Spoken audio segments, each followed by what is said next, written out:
Hello అండి, నమస్తే. Welcome to our channel. నేను మీ ఝాన్సీని. ఈరోజైతే నా ఫ్రైడే రొటీన్ అండి పెడుతున్నాను. చాలా లేట్ అయిపోయింది పోస్ట్ చేయడం. ఇది 4వ శ్రావణ శుక్రవారం రోజండి, అది కూడా చివరి 4వ శ్రావణ శుక్రవారం కదండి.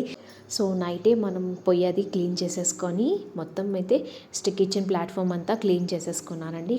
4వ వారాన్ని మేమైతే పులిహోర పూరీలు అయితే తయారు చేస్తాము, పంచదార పూరీలు. సో ఫస్ట్ పులిహోరకి అయితే నేను కుక్కర్లో కొంచెం బియ్యము, ఉప్పు, పసుపు, నూనె యాడ్ చేసేసుకున్నానండి. పసుపు వేయడం వల్ల మొత్తం అంతా ఈక్వల్గా అయితే కలుస్తుందండి పులిహోరలో. నెక్స్ట్ ఏంటంటే అదైతే కుక్కర్ పెట్టేసుకున్నాను. తర్వాత ఏంటంటే పూరీలకి అయితే మైదా పిండి జల్లించుకున్నాను. సో మైదా పిండి పూరీలు అయితే చేసుకోవాలి. సో ఇలా పూరీలకి జల్లించుకున్న తర్వాత కొంచెం సాల్ట్ యాడ్ చేసుకొని మనం చపాతీ పిండి ఏ విధంగా కలుపుకొని ఒక 2 నిమిషాల పాటు పక్కన పెట్టుకున్నానండి. పులిహోరకి అయితే తాలింపు పెట్టుకోవాలి. దీనికైతే కొంచెం ఆయిల్ అయితే వేయాలండి. పలుకులు, శనగపప్పు, మినపప్పు, ఆవాలు, జీలకర్ర, పచ్చిమిరపకాయలు, కరివేపాకు, మీకు కావాలంటే ఎండుమిరపకాయలు వేసుకోండి. ఎండుమిరపకాయలు ఆప్షనల్. తర్వాత ఏంటంటే ఇంగువ తాలింపు అనేది పులిహోరలో చాలా చాలా టేస్ట్గా అయితే ఉంటుంది. ఇంగువ లేనిదే పులిహోర లేదు అనే ఫీలింగ్ అయితే నాకు ఉంటుందండి. చాలా బాగుంటుంది. పప్పులో పులిహోరలో ఇంగువ చాలా బాగుంటుంది కదండి. మీలో ఎంతమందికి ఇష్టం పులిహోరలో ఇంగువ? కామెంట్ సెక్షన్లో కామెంట్ చేయండి. పెట్టుకున్న ఈ రైస్ వేసుకొని కొంచెం సాల్ట్, నిమ్మకాయ అయితే పిండేసుకున్నానండి. ఇంతలో పులిహోర అయితే రెడీ అయిపోయింది. నెక్స్ట్ ఏంటంటే పూరీలు చేయాలి కదా. సో పూరీలకి నేనైతే చిన్న చిన్న ఉండలుగా ఒత్తేసుకున్నానండి.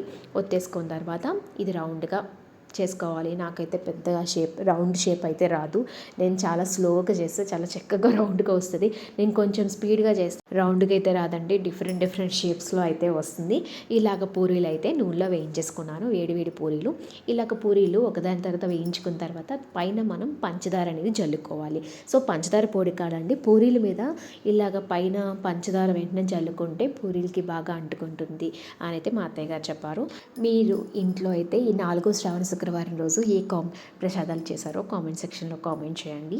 ఇప్పుడు చూసారు కదా, ఇలాగ వేయించుకున్న పూరీలు అయితే వేయించుకొని పంచదార అయితే కొంచెంగా జల్లేసుకొని నేనైతే పెట్టేసుకుంటున్నానండి, రెడీ చేసేసుకుంటున్నాను ప్రసాదాలకి. ఇంకోటి ఏంటంటే 5 పూరీలు మాత్రమే పెట్టాలి అన్నారు. సో 5 పూరీలు చేసేసి నేనైతే ఒక పళ్ళెలో పెట్టుకున్నాను. పులిహోర కూడా, నిమ్మకాయ పులిహోర కూడా కలిపేసుకొని ఈ వెండి గిన్నెలో అయితే నేను పెట్టుకొని దేవుడికి అయితే నైవేద్యం పెట్టేసుకున్నానండి.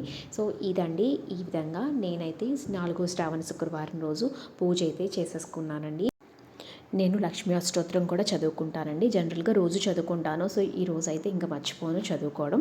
సో ఈ విధంగా అయితే పూజ అయితే కంప్లీట్ చేసుకున్నాను. నెక్స్ట్ పొద్దున్న టిఫిన్కి అయితే సేమియా ఉప్మా అయితే ప్రిపేర్ చేస్తున్నాను.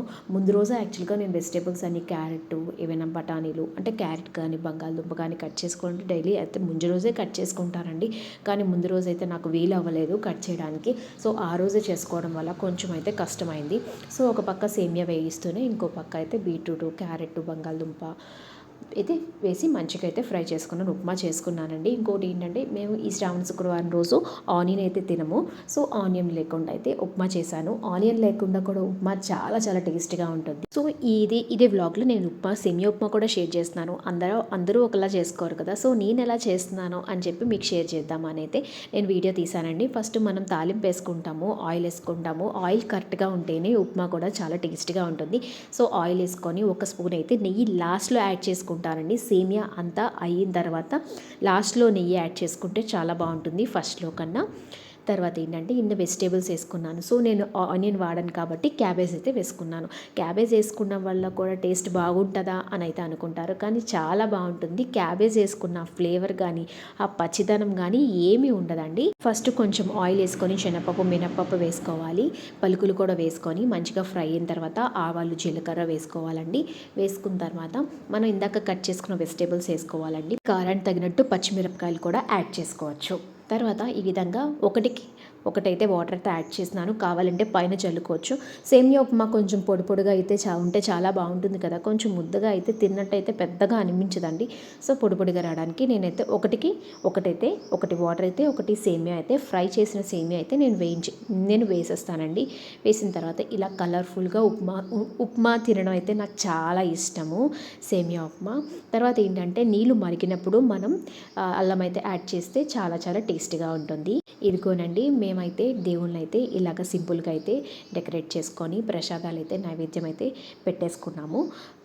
ఇదండి, ఇది 4వ శ్రావణ శుక్రవారం మేమైతే నా పూజ అయితే కంప్లీట్ అయిపోయింది. మీరు ఎలా చేసుకున్నారు కామెంట్ సెక్షన్లో కామెంట్ చేయండి.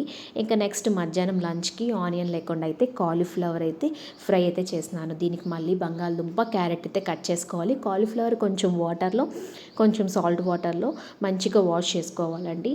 మీకు ఏమైనా పురుగులు ఉన్నాయి అనిపిస్తే ఒక 2 మినిట్స్ పాటు పొయ్యి మీద మనం బాయిల్ చేసామనుకోండి, వేడి నీటిలో ఉంచామనుకోండి, పురుగులు అనేది పోతుంది. మంచిగా చేత్తో డ్రైన్ చేసామనుకోండి పురుగులు లేకుండా అయితే ఉంటుందండి. ఇలాగ ఫస్ట్ క్యారెట్, బంగాళదుంప, బఠానీలు ఫ్రై చేసుకున్న తర్వాత మనం ఈ కాలీఫ్లవర్ అయితే యాడ్ చేసుకోవాలి. ఇంట్లో శనగపప్పు తాలింపు అయితే చాలా చాలా బాగుంటుందండి. ఇది నా ఫ్రైడే వ్లాగ్. మీకు కానీ వీడియో నచ్చిందా లైక్ చేయండి, నా ఛానల్ అయితే సబ్స్క్రైబ్ చేయండి, సపోర్ట్ చేయండి. Thanks for watching my video. ఇంకొక ఇంట్రెస్టింగ్ వీడియోలో మళ్ళీ కలుద్దాం. Bye bye.